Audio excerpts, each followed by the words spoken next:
garbage. Too much of it. Gases rising from the landfill smell terrible. An open pit that paints the city black. The dust is so bad, the towel I use to clean my face is dirty.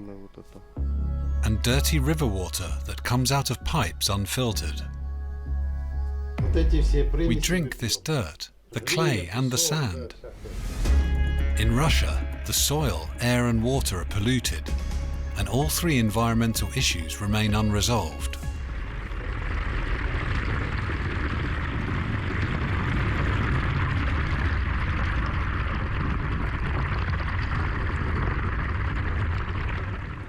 Yulia Fedoseva and her two children, Ilya and Yaroslava, are on their way to their grandmother Valentina's. Sunday is their only free day.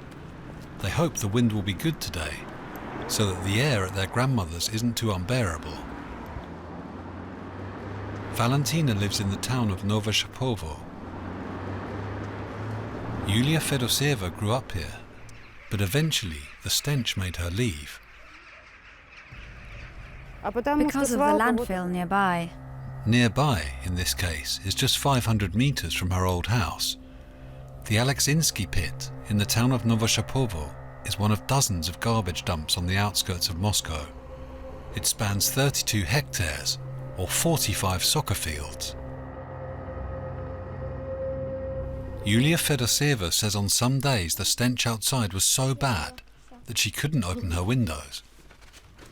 First my eyes would burn, then my throat would itch, and I'd feel nauseous.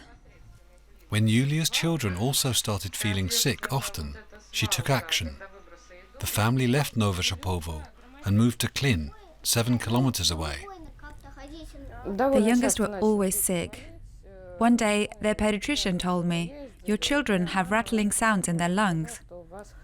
I didn't think long then. I started looking for an apartment here in Klin. After the move, we went to the same doctor, and surprise, surprise, the lung rattling had disappeared.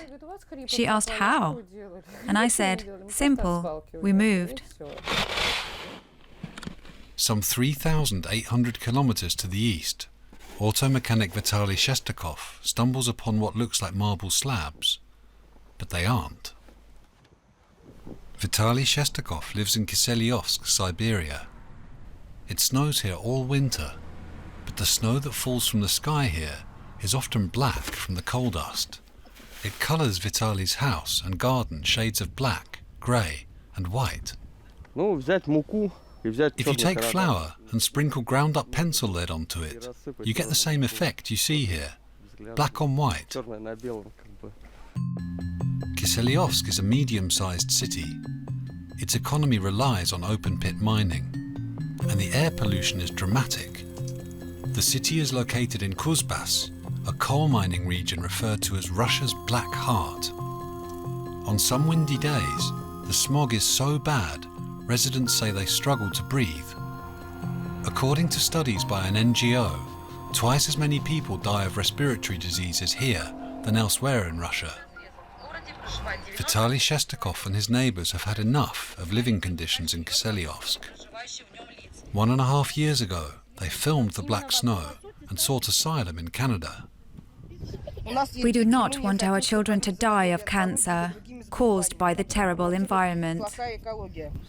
What was astonishing was that the Canadian Prime Minister, who is very far away, reacted to our video faster than our own authorities. Our own leaders first ignored us, and then later our governor reacted by calling us traitors of our home country and the Kuzbass region. 4,500 kilometers away, in southern Russia, Lyubov Andreeva has different concerns. When no more water comes from the tap, we pump it ourselves out here. And this is what comes out. In the village Michurinskoye, there's a joke that goes, "Coke or coffee? Who cares if it comes from the tap?" Michurinskoye lies directly along the Kuban River in the region of the same name. This brown stew is water that comes directly from the Kuban, a far cry from the clear, filtered water you would expect to come out of pipes. You can't use it for washing or drink it. We have to let it stand at home and then boil it. Carrying buckets of brown water from the roadside pump has long been a daily task for residents of Lemontov Street in Mitchurinskoye. This two-storey house does have water pipes, but pressure is often so low they prefer to pump their water themselves. It doesn't matter where you get it anyway, as all the water in Mitchurinskoye comes from the Kuban. And when there's flooding, the water turns into greyish-brown sludge, which then enters Mitchurinskoye's pipes, nearly unfiltered. Residents leave the water to stand in large containers so that the dirt settles. Afterwards, the water is a bit cleaner, but just a bit.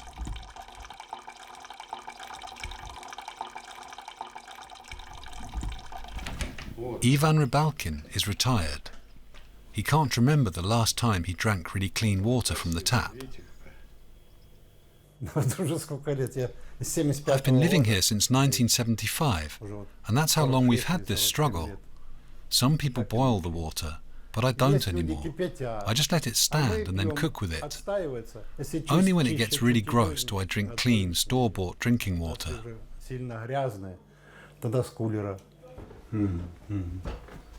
But store-bought water is expensive, and the pensioner doesn't have much money.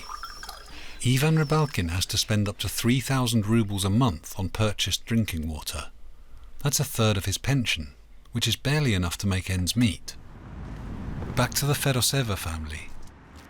On their way to visit her mother with her children, Yulia meets neighbours campaigning against the landfill. They managed to pressure the environmental agency to measure the air quality. The tests revealed a level of hydrogen sulfide 25 times higher than what is permitted. The activists went to court, but to no avail. The stinking mountain of garbage near Novoshapovo is one of several. Russia is plagued by waste disposal problems. Only 4% of waste is recycled and 2% is incinerated. The rest is simply dumped. With nearly 70 million tons of waste a year, the largest country in the world is drowning in garbage. And environmentalists warn that the landfills around Moscow are ticking time bombs. The direction of the winds is a determining factor during Yulia Fedoseva's visits to see her mother. 67-year-old Valentina Agapova has not moved. Ilya, get some vitamins, come drink some tea, and have some sausage. But hurry. The kids are happy to see their grandmother, but because her house is next to the dump, the trips are kept brief, to limit the danger. How do I put this? Sometimes when I lie down, I feel like someone's poured water down my throat. I can hardly breathe and start coughing. In Mitchurinskoye, many are resigned to the cloudy tap water. Older residents still recall how during Soviet times there was a Sovkhots here, a state-owned, large-scale farm with its own canned food factory. The government not only controlled food production, but ensured that the water used for the factory underwent at least rudimentary cleaning. But then the Soviet Union collapsed, and with it the old purification system. There used to be big containers at the exit of the town, where water from the river stood before being conveyed to the village. New leaders came and ravaged the system. And now these containers have long stopped working. They're no longer able to clean the river water. According to an audit by the Nature Conservation Authority, some water pipes in the town of Mitchurinskoye are now 90% clogged with mud from the river. Plus, the Kuban River is polluted. Environmentalists say action is urgently required against bacteria and chemicals. We asked local authorities whether such measures were planned and what pollution levels are, but received no response. The operators of the garbage dump in Novoshapovo also failed to respond to our inquiry.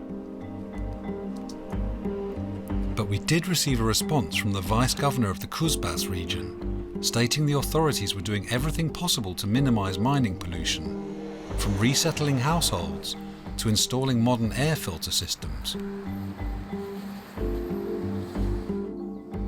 But bad air quality still makes life in Kiselyovsk hard for Vitaly Shestakov, who earns his living from mining.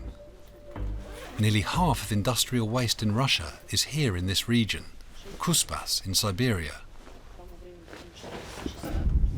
Kiselyovsk and its 86,000 residents is one of the hardest hit cities.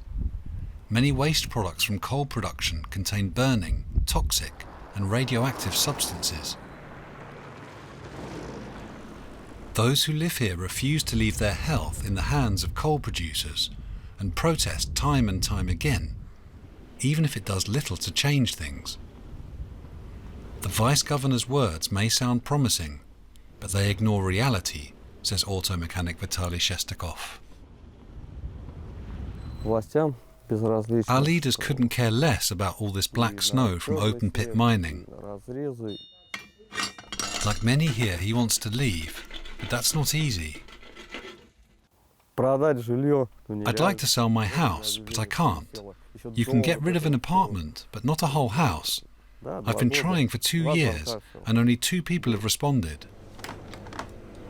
Ivan Rybalkin doesn't want to move away. He's come to terms with the bad water quality. A few times a month, he treats himself to expensive drinking water in store-bought water jugs. I have to make sure not to heat too much, because then I get so thirsty. I have to drink the dirty river water. Although I'm quite used to it now, as long as it's cold. Meanwhile, the Kuzbas government intends to increase coal production, and the Alexinsky pit in Novoshapovo is set to be expanded. Plus, water consumption will rise in Michurinskoye during the hot summer, meaning more brown sludge from the Kuban. And so, all 3 environmental issues will persist here in Russia.